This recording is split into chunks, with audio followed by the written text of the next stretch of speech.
오늘 1차시하고 2차시 한꺼번에 할 거고요. 지금 시간이 없어서. 자, 속도와 가속도는 이제 변이 속도, 가속도의 정의를 내릴 수 있다는 학습 목표가 있는데, 이걸 하는 이유가 여러분이 배우는 단원이 역학이에요. 역학은 이제 힘을 다루는 부분이라고 해서 이제 힘력자를 써서 역학이라고 하는데, 이 힘은 뉴턴의 운동 법칙에 들어가는 물리량입니다. 그래서 물체의 운동을 다루는 학문이 이거라고 볼 수 있고요. 이 제목에 있는 속도와 가속도는 바로 그 물체의 운동을 기술하는 데 있어서 필요한 물리량들이다, 이렇게 보면 되겠습니다.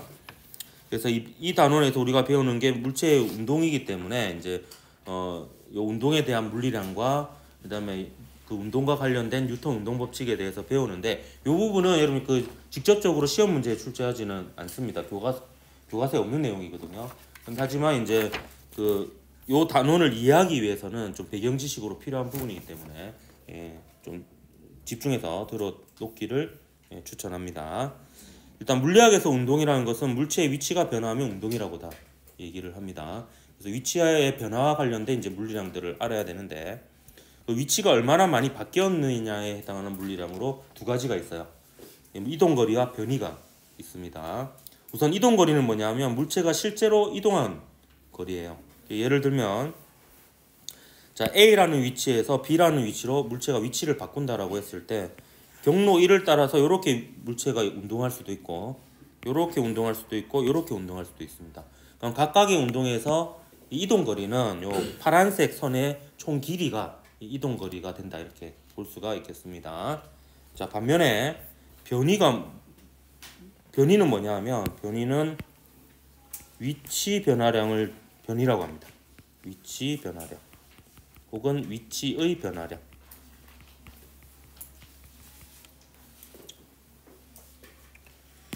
그래서 위치 변화량을 줄여가지고 위변하면 뭔가 똥 같죠? 그래서 그걸 뒤집어가지고 변이라고. 이게 대표적인 시나리오에 들어가 있는 멘트입니다. 한 번 더 연습해 볼게요.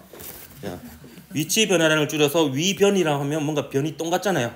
그래서 그걸 뒤집어가지고 변이, 이렇게 얘기한다는 건 제가 지어낸 말이고 팩트 체크를 해보진 않았습니다. 뭐 그렇게 기억을 하면 되겠고. 이 반도 좀 힘들겠네. 괜찮아요. 손수건을 준비했습니다. 제가 이래 보여도 직업병상 말을 많이 할 뿐이지 굉장히 소심하고 내성적이고 그 까이거든요. 그래서 상처를 많이 받습니다.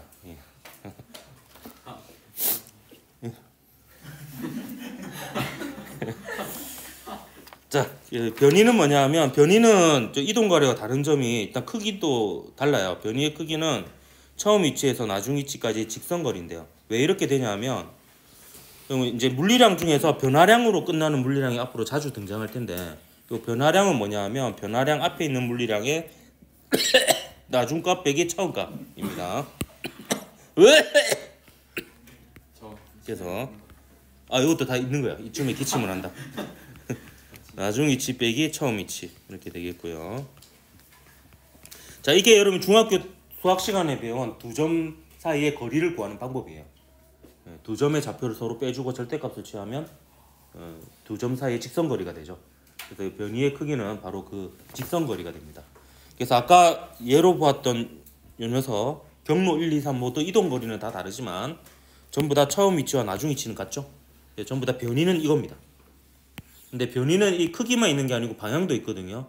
그 방향은 뭐냐 하면 위치가 바뀌는 방향이에요. 그래서 처음 위치에서 나중 위치를 향하는 방향입니다. 결국 위치가 바뀌는 게 운동이니까 이게 운동 방향이라고 볼 수도 있습니다. 그래서 변이의 방향은 처음 위치에서 나중 위치로 향하는 방향이 되겠습니다. 예를 한번 더 들어보도록 할게요. 예를 들어보겠습니다. 예, 나쁘지 않았어요. 자, 보통 처음인 순간을 0초로 잡고 0m로 잡아요. 근데 꼭 그래야 되는 건 아니거든요. 그래서 요걸 처음 위치로 잡을 건데 이 순간을 2초라고 할 거예요. 이게 이제 처음 위치이고 물체가 여기를 지날 때가 2초이면서 처음 순간입니다. 마이너스 3m인 지점을 지나가고 있는 거예요. 시간이 흐르면서 여기서 2초일 때인데요. 3초, 4초, 5초, 6초, 7초, 8초 이렇게 해서 오른쪽으로 쭉 7m 갔다가 왼쪽으로 2m 돌아오는 이런 운동을 했다라고 하면, 이때 2초에서 8초까지의 이동 거리는 실제로 움직인 거리니까 9m입니다. 7m 더하기 2m. 그래서 얘는 9m인데요. 근데 요 변이의 크기는 어떻게 되냐면 변이의 크기는 이게 처음이고 이게 나중이에요. 그래서 나중 위치 빼기 처음 위치니까 나중 위치는 2m입니다. 2m. 처음 위치는 마이너스 3m죠. 2초일 때 위치. 이렇게 해서 절대값 씌우면은 변이의 크기가 됩니다. 근데 이때는 그냥 양수로 나오니까 절대값 안 씌워도 그냥 5가 나오죠. 플러스가. 근데 이때 절대값을 안 씌웠을 때 부호가 플러스인 경우가 있고 마이너스인 경우가 있을 거 아니에요. 그럼 그거는 그 부호가 방향을 뜻한다라고 볼 수도 있어요. 플러스면 오른쪽 플러스 방향, 마이너스가 나오면 마이너스 왼쪽 방향이라는 뜻이 됩니다. 그래서 방향은 플러스 방향이라고 해도 되고요. 아니면 뭐 그냥 오른쪽 방향이다 이렇게 뭐 표현을 해도 되겠습니다. 그래서 변이는 이동거리하고 좀 다른 점은 그 크기가 그냥 처음 위치에서 나중 위치로 직선거리고 방향도 있다. 그 방향은 위치가 바뀌는 방향이다 라는 것을 알면 되겠고요. 그래서 이거는 거리하고 관련된 물리량들이기 때문에 단위가 미터입니다. 그래서 m이라고 읽고 미터라고 읽습니다.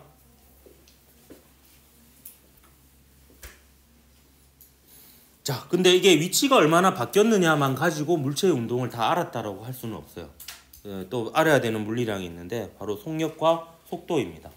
이 속력은 영어로 스피드, 속도는 벨로시티인데요. 이제 속도가 좀 더 중요한 개념이기 때문에 둘 다 속도의 첫 글자, 이 벨로시티의 첫 글자 V로, 소문자 V로 보통 속도를 나타냅니다. 자, 속력은 걸린 시간분의 이동거리입니다. 시간분의 이동거리예요. 중학교 때 배운 것으로 알고 있습니다.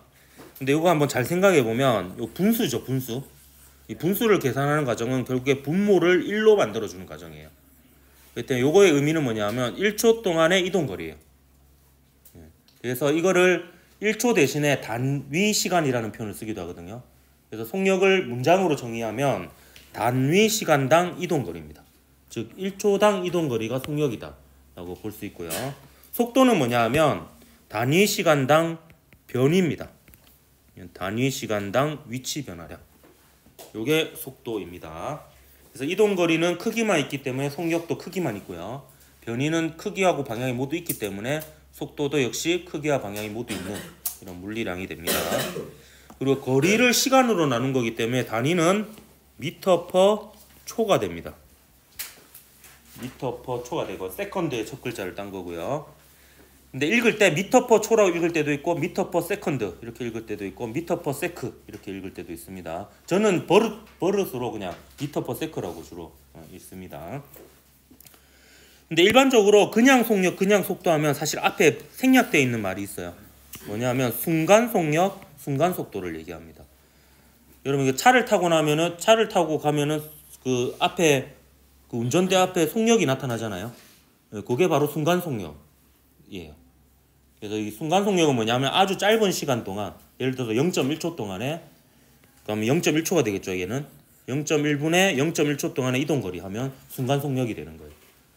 근데 순간 속력은요. 순간 속도의 크기와도 항상 같습니다. 순간을 놓고 보면 직선 운동을 하거든요. 무조건. 그렇기 때문에 순간만 놓고 보면 이동거리나 변이의 크기가 같아요. 그래서 이제 순간을 놓고 얘기할 때는 곧 속도의 크기가 속력이라고 볼 수 있습니다. 순간일 때는요. 하지만 평균은 좀 의미가 달라집니다. 예로 다시 예를 들어볼게요. 그래서 2초에서 8초까지는 총 6초가 걸리죠. 그럼 6초는 순간이라고 볼 수 없잖아요. 그럼 6초 동안의 평균값을 얘기할 수 있는데 6초 동안의 평균 속력과 평균 속도는 달라요. 자, 평균 속력은 어떻게 구하느냐? 2초에서 8초니까 8초 빼기 2초 하면은 총 걸린 시간이 되고요. 2초에서 8초까지 총 이동 거리는 9m죠. 그래서 그 평균 속력은 2분의 3m/s가 됩니다. 계산해 보면. 반면에 평균 속도는요. 자, 시간은 똑같이 계산하는데요. 2초에서 8초까지니까 8초 빼기 2초 하면 되고, 자, 8초일 때 속도가 8초일 때 위치가 8초일 때 위치가 2m죠. 그리고 2초일 때 위치가 마이너스 3m입니다.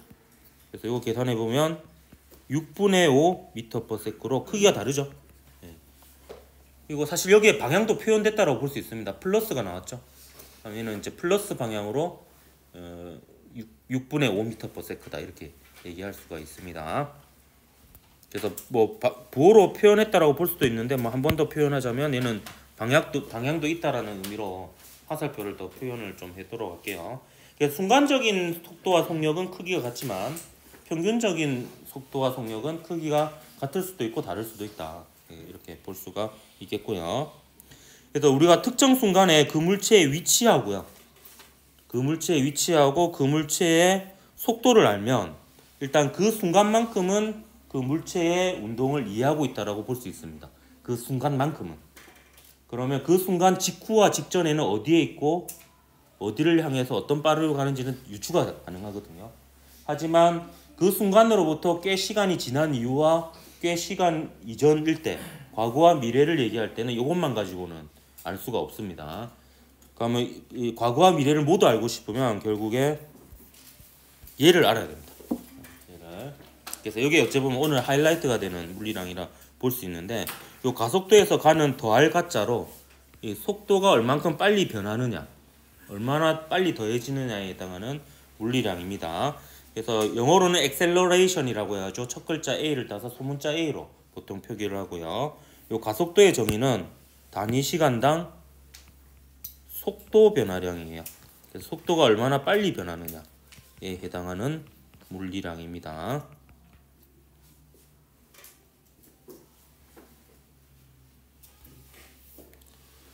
야, 변화량 또 나왔죠? 이 앞에 있는 물리량의 나중값 빼기 처음 값입니다. 그래서 나중 속도 빼기 처음 속도가 속도 변화량이고요. 그래서 1초 동안 단위 시간 동안 얼만큼 속도가 많이 바뀌느냐에 해당하는 물리량입니다. 그럼 그 레이싱 게임 같은 데 보면은 그 자동차의 성능 중에 제로백이 있어요. 그 제로백이 뭐냐면 정지 상태에서 출발한 자동차가 시속 100km가 될 때까지 걸리는 시간이거든요. 그러니까 100km라는 속도 변화가 일어나는데 걸리는 시간이 짧을수록 가속도가 좋은 자동차거든요. 그러면 빨리 속도가 변하는 그런 자동차가 되는 겁니다. 자, 이 가속도는 단위를 보면요. 이게 속도 변화량은 나중 속도 빼기 처음 속도니까 미터/세크 빼기 미터/세크라서 단위는 그대로 미터/세크고요. 그거를 이제 세크로 나눈 거니까 얘는 단위가 미터/세크 제곱이 됩니다. 자, 이런 식이면요. 수학적으로 정의를 무한히 내릴 수 있습니다. 왜냐하면 가속도도 시간에 따라 변할 수 있죠. 그럼 시간분의 가속도 변화량 해서 단위가 미터/세크 세제곱이 되는 양을 정의할 수도 있는데 다행히도 우리 물리학에서는 여기까지만 정의하면 됩니다. 요 가속도를 알고요. 가속도를 알고 그 물체의 특정 순간의 속도와 특정 순간의 위치를 알면 그 물체의 미래와 과거를 다 계산할 수 있습니다. 그래서 이론적으로 뉴턴의 역학이 맞다면요. 이 세상 모든 입자의 특정 순간의 위치와 속도를 알고 그 다음에 그 모든 입자의 가속도를 알면 이번 주 토요일 날 6개의 번호가 뭐가 나올지 계산할 수 있습니다. 만약에 이제 그게 맞아 떨어지면 제가 시험에 꼭 출제할 문제가 하나 있습니다.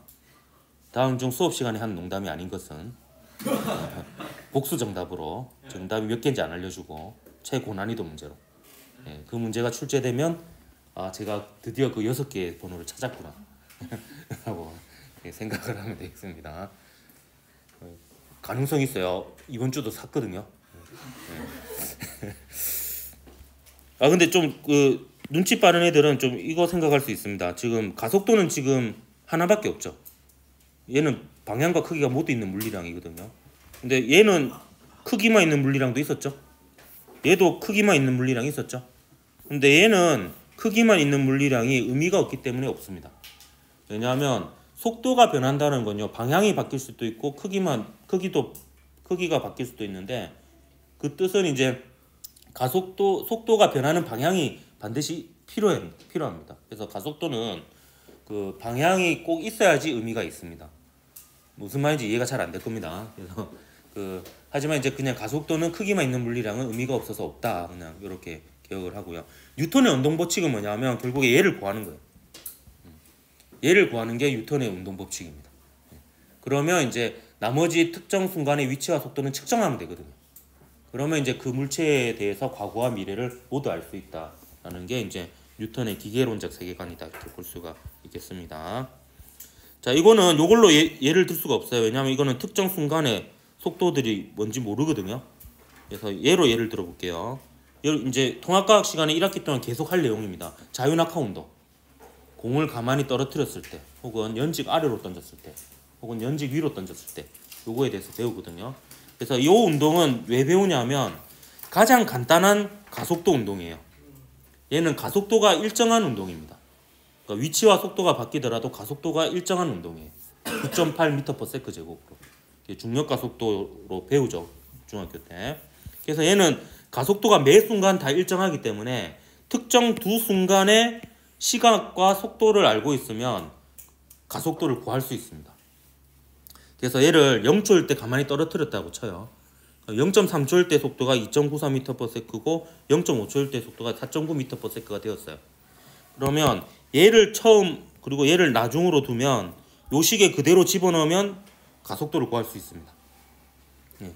넣어보면 나중 속도가 0.5초일 때 속도니까 4.9m/s, 처음 속도가 0.3초일 때 속도니까 2.94m/s고요. 나중이 0.5초고 처음이 0.3초입니다. 요거 계산하면 계산과정 생략하겠습니다. 9.8m/s 제곱이 됩니다. 이게 이제 중력 가속도예요. 그래서 자유낙하하는 물체는 1초마다 9.8m/s씩 속도가 증가합니다. 이게 굉장히 빠른 속도예요. 100m 달리기 선수의 달리기 속도라고 보면 됩니다. 100m를 거의 한 10초 만에 주파하는 그런 속도가 1초 만에 만들어집니다. 자, 조금 똑똑한 학생은 이걸 더 쉽게 계산할 수도 있어요. 0초일 때 가만히 놓았다 그랬잖아요. 그러면 0초일 때 0m/s를 처음으로 두고 얘를 나중으로 두면 0.3분의 2.94로 계산해도 되고요. 그 다음에 0초일 때 0m/s랑 얘를 처음과 나중으로 두면 0.5분의 4.9m/s 제곱 이렇게 구할 수도 있습니다. 어떻게 구하든지 간에 어차피 매 순간 가속도가 똑같기 때문에 요게 나올 겁니다, 아마. 요게 이제 여러분 앞으로 배울 이제 자유낙하 운동과 중력 가속도다 이렇게 볼 수가 있겠습니다.